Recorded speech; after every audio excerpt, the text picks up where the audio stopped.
look, I got some people that need to be putting roof on new houses, and we got to have the water to do it. Look, I have a little experience in desalination units.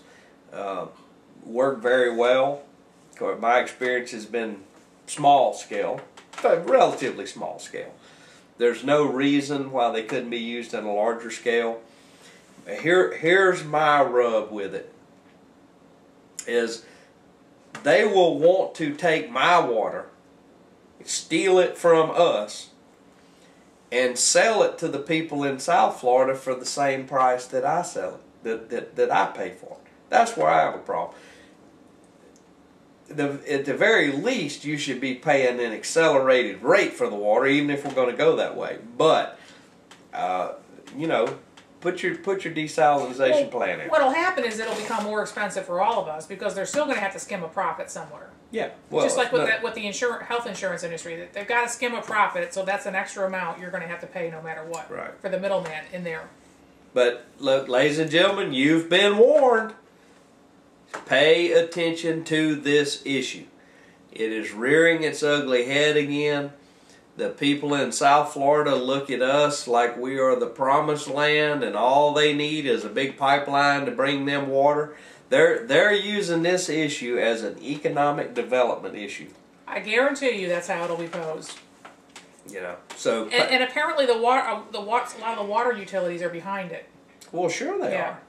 So just keep an eye on that. Transfer of the water is a transfer of money. You know, it's all about right. You know, just commodifying, rape the earth. Right. Take from one group to give it to another. Increase your profits. Well, the fact that they moved it into the territory of water, I mean, obviously what are we, 96% water? We can't live without water. Right. I mean, we're getting into very scary territory here when this has become a commodity like this. And I'll just mention on a related topic, the Florida Department of Environmental Protection is also working on a scheme to expand the definition of what's polluted, or I should say to reduce the definition of what's polluted, right. So that basically water that we now consider polluted, there'll be a lesser category that it could fall into called swimmable, splashable. You don't want to drink it, but supposedly you can swim. Don't let it get in your ear hole, but exactly. You know. Exactly. So they're actually expanding those definitions so that polluted waters can receive a better classification base, and of course that's going to help the polluters. There's no doubt that water is key, and ladies and gentlemen, you need to pay attention to this issue. I decided to live in where I live because we have adequate resources to take care of our own. And when they start engineering that pipeline, and it'll be a big one. I mean, look at Northern California. Yes. That thing is, I don't know, there's some places it's 20 and 30 feet wide, a gigantic open water that flows from the mountains. They steal all that water to take to Southern California. So, you know, pay attention to this. We've got an update on a prayer issue in Santa Rosa County. The Liberty Council had asked to throw out the consent decree.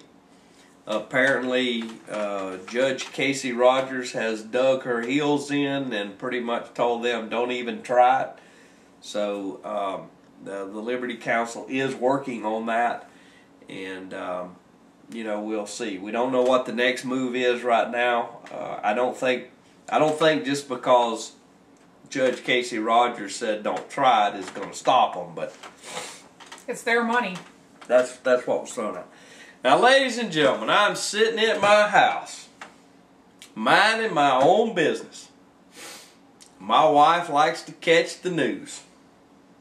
And lo and behold, my TV partner, my liberal, tree-hugging, Green Party partner, well, I go, look, Mrs. Cooey, there's Deborah Nelson. Don't you know she is on that TV so happy and so supportive that the Democrats have now, in the House of Representatives, has taken over 1/6 of the total dollars in the United States of America. Do me a favor. all, do not lump me in with the Democrats. I'm still. You're on their team. I'm still. I know I'm not. I'm not. I'm first of all not a Democrat. I'm in the Green Party. I'm still predicting they'll find a way to screw this up at some point.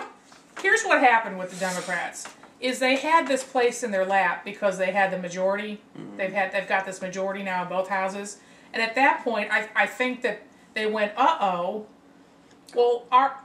now what do? We got to find a way to screw this up and save face, because we don't really want this to happen, because we've got buddies in the health insurance industry who don't want it either. Right. And so now they're running around trying to find a way to delay it and change it and screw it up, because they don't really, I don't believe, there's a healthy percentage of them don't want this to happen either. Right. So if I were you, I wouldn't worry too much about it, because they're going to find a way before this is all over. I'm not worried in the least, because I watched one House member who's on my team who at 10 o'clock one morning said, look, I think they're going to try to have a vote up here before the weekend's up.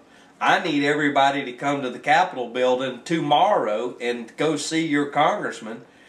And with just her saying that on Fox News, the next day all around the Capitol building was packed full of people. So the people are... It wasn't packed. There was a lot of folks there. On a working day. Many of them were bussed in. On a working day for that many people to show up. Which was my point on Channel 3. Many of them were bussed in, apparently by industry groups that were looking for bodies in there. I'll just say this. Here you have an industry, I'm talking about the health insurance industry now, an industry who do nothing but play a middleman role and skim a lot of money off 1/6 of the economy, and are actually have placed themselves between patients and their doctors. The government's not trying to control the hospital side of it, the medical side of it. They're trying to control this industry, or they're trying to regulate this industry, who skim a huge amount of money just to take your money and hand it over here. Right. And there's no health care involved with it. From a political standpoint, the Democrats did exactly what I wanted them to do. The House has passed it. Now the Senate is jammed up. And when they go home for Christmas break, it ain't going to be a nice Christmas for them. Because, A, if they do have town hall meetings, they're going to get assaulted. B, if they don't have town hall meetings, they're going to get assaulted. You're assuming people, and this is not a party issue for me, but you're assuming that people who support health care are also not capable of getting the buses going and getting people out there in favor of health care. I will just tell you. I would like to see that happen. I will just tell you that it's going to be very sad for the Democrats that voted for this. It's not going to work out well for them.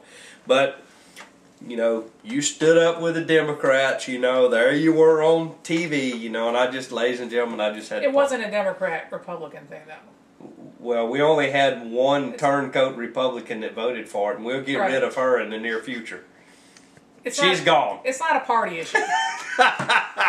Okay, ladies and gentlemen, we hope you've enjoyed the show. I'm Jerry Cooey. I'm Deborah Nelson. Good night.